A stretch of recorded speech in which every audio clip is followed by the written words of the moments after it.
itu cirinya seorang cinta atau tidak, harus ada care. Tidak mungkin kamu tidak care sama yang kamu cintai.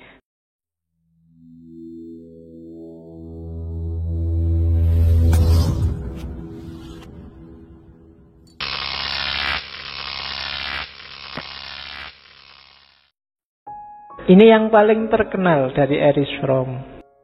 Nah, cinta yang memberdayakan, bukan cinta yang memperdayakan, itu cirinya 4. Yang pertama, care, perhatian. Yang kedua, responsibility, tanggung jawab. Yang ketiga, respect, rasa hormat. Yang keempat, knowledge, pengetahuan. Jadi care berarti apa? Harus perhatian. Itu cirinya seorang cinta atau tidak, harus ada care. Tidak mungkin kamu tidak care sama yang kamu cintai. Kalau kamu bilang mencintai kok tidak care, itu pasti bukan cinta. Tidak mungkin kamu jatuh cinta terus, aku kok galau ya hari ini. Oh, galumu sendiri, jangan ngajak-ngajak aku. Itu namanya ndak care. Sumpek-sumpekmu sendiri ya urusanmu, jangan ngajak-ngajak aku. Itu namanya ndak care. Harus ada care. Maju mundurnya, sumpek sedihnya, sejahtera atau jatuhnya yang kamu cintai, jadi perhatianmu. Kamu harus peduli. Nggak boleh cuek.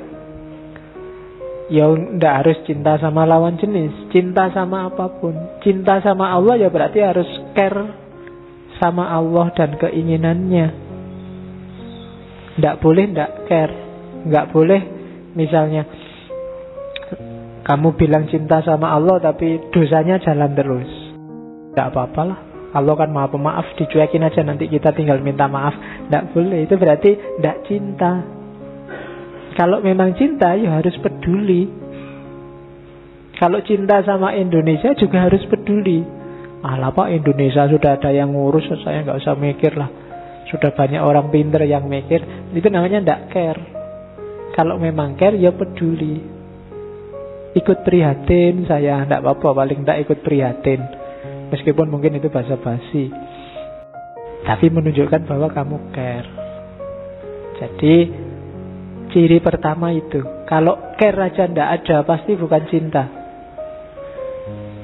Kok kamu punya teman dekat, kamu bilang, malam ini perasaanku kok ndak tenang ya, udah nggak usah ganggu orang tidur. Nah itu ndak care namanya, ndak peduli. Harus care. Yang kedua, responsibility. Responsibility itu ikut bertanggung jawab. Kalau ada misalnya yang kamu sukai melakukan yang jelek-jelek, ya diingetin, itu namanya ikut tanggung jawab. Jangan begitu. Jangan nekat. Jangan curang, nanti kamu susah. Itu namanya ikut tanggung jawab. Bukan kamu, aku. Itu namanya nggak responsibel. Biar aja urusannya sendiri-sendiri, nggak bisa. Itu namanya nggak responsibel.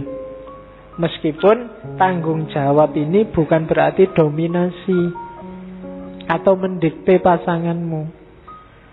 Tanggung jawab berarti apa? Ikut terlibat demi kebaikannya, demi kemajuannya, demi kesejahteraannya.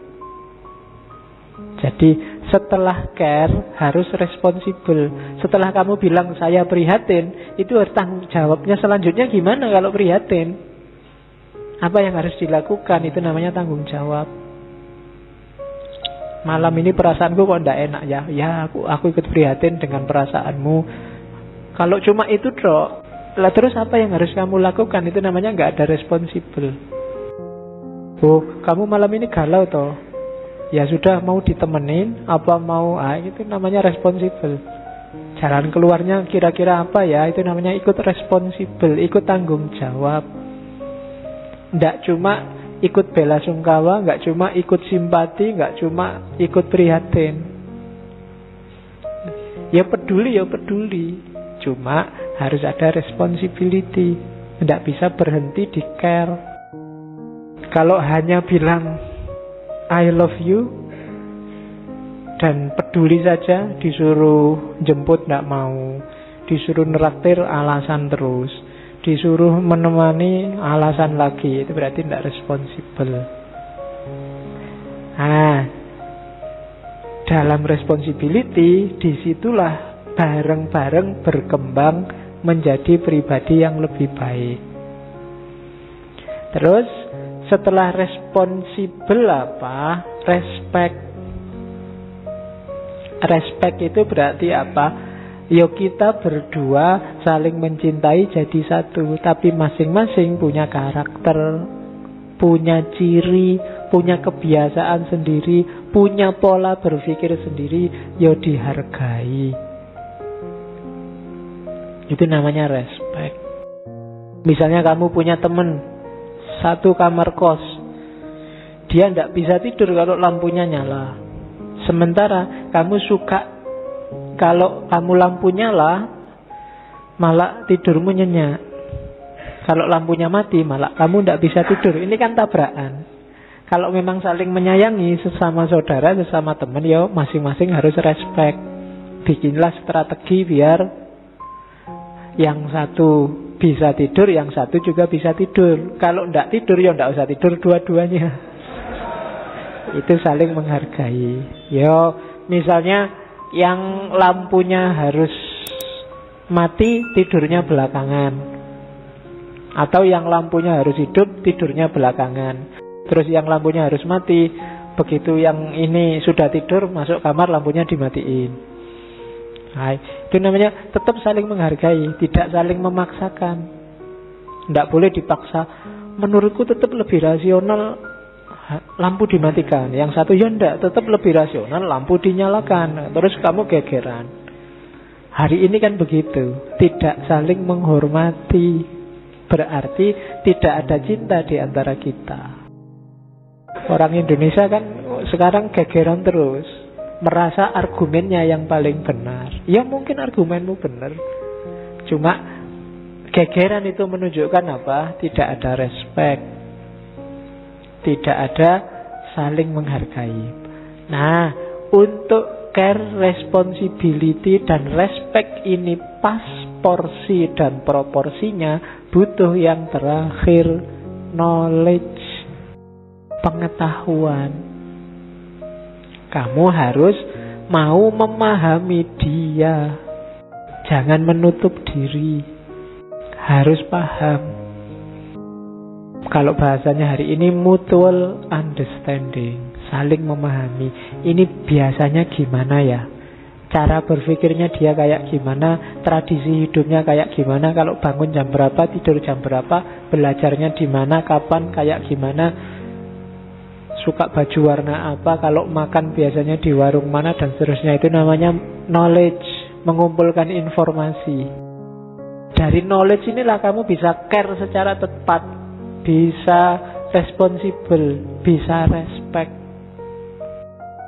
Inilah 4 unsur dasarnya cinta yang sehat.